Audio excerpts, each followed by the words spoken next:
Hello everyone, thank you for joining us today for this presentation on the role of EdTech interactive platforms in improving teachers' and students' experience. My name is Annelies, Head of Expansion at Wooclap, and we are here today with Goldsmiths e-learning system manager, Peter Roberts, who will share with us his experience with Wooclap.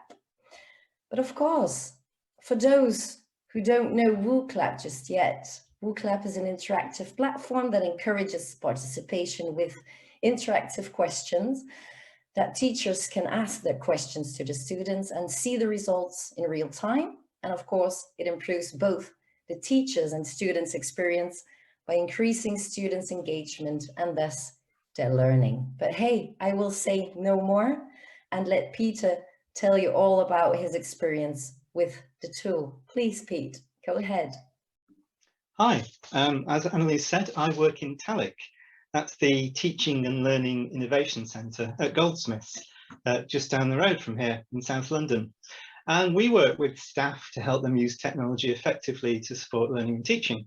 So we offer technical support to staff on a day-to-day basis. And we also help with pedagogy, and we do things like facilitate module design sessions.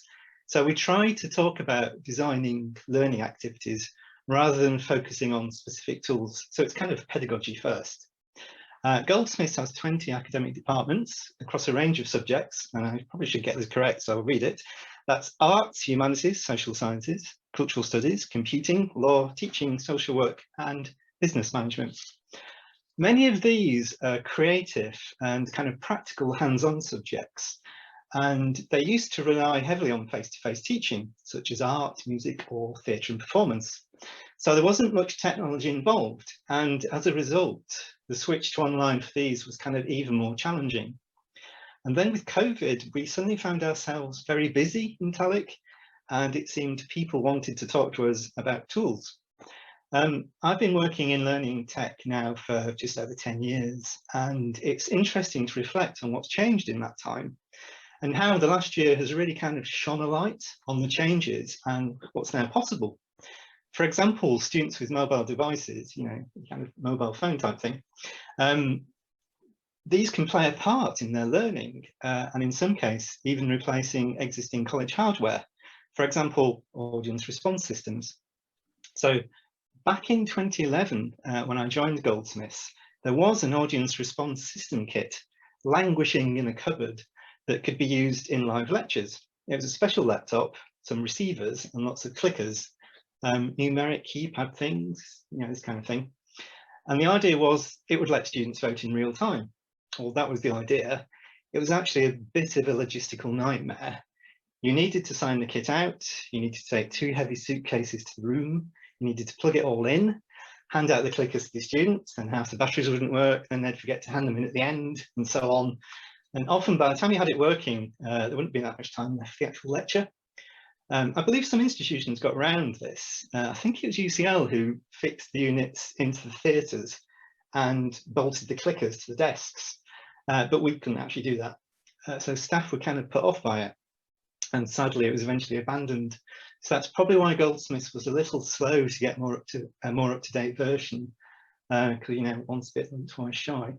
But last year we were really determined to get a new polling system in place, as staff had been trying different platforms out, free accounts and things, and then coming for us to help. So in TeLiC, we were looking at a polling system where students could use their mobiles or laptops to participate. So these enable a much more interesting interaction in real time. So it's not just pressing numbers on a keypad. And we could see the value in having one tool, but a kind of site-wide license, so it could be used by all staff, and we could then effectively support and promote it. So it made sense. So while we were checking out the market, Dr. Simon Catan from our computing department got in touch as he tried Wooclap. And I confess I hadn't heard of it, it was new to me. But he said at the time, it has the most variety in terms of question types. So it has the usual polls and open questions and word clouds, but things like brainstorming boards, picture-based quizzes, order-based puzzles, and those last 2 apparently are particularly useful for teaching computing. So we took a look at it, and we also found it's really easy to use and create polls in real time on the fly, so it's very immediate. And it's also very easy for students to access via a web link or a QR code that it generates. And interestingly, it seemed to have possibilities for use online, so not just necessarily in a teaching room face-to-face.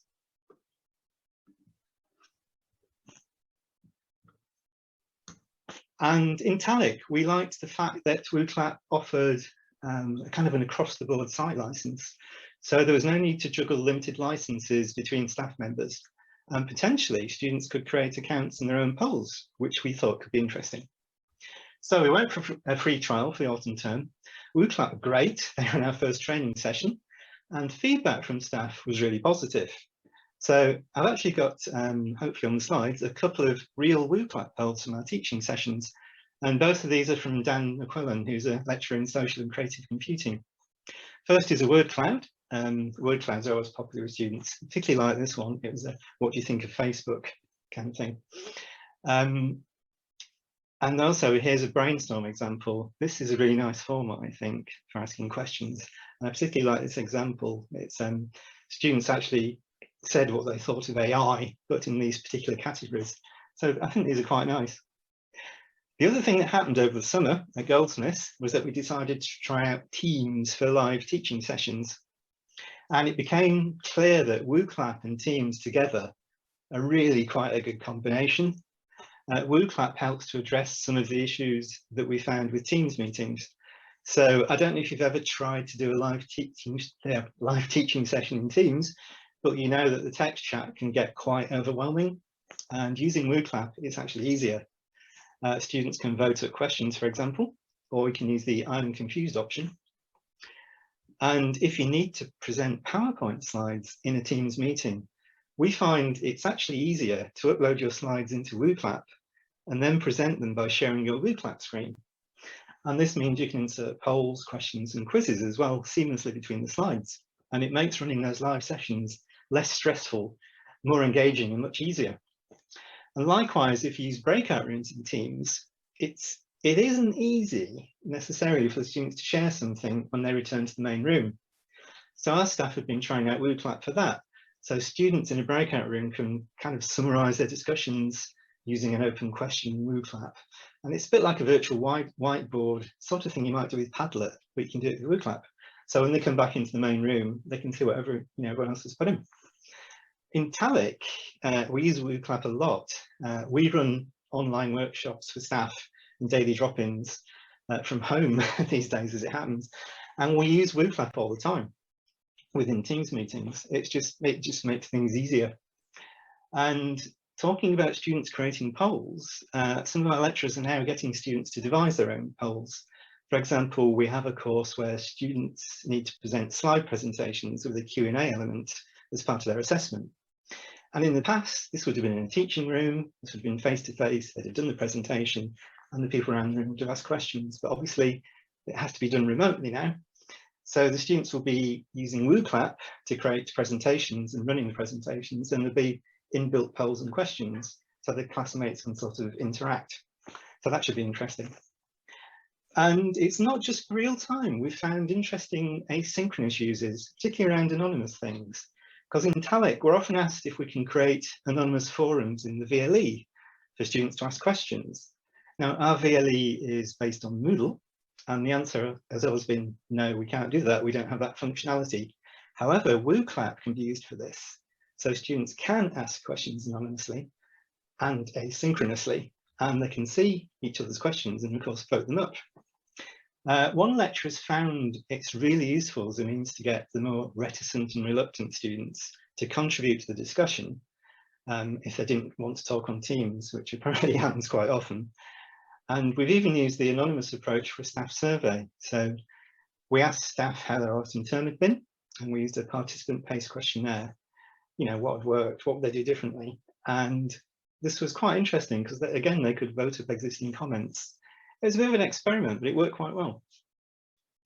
So to sum up, it's clear that Poland tech has moved on. And in a way, I'm kind of glad we held out before getting a new system, because Wooclap has made a real difference and helped students be more active participants during live teaching sessions. And although Wooclap does integrate with Teams and Moodle, we haven't got around to doing that fully yet. Long story.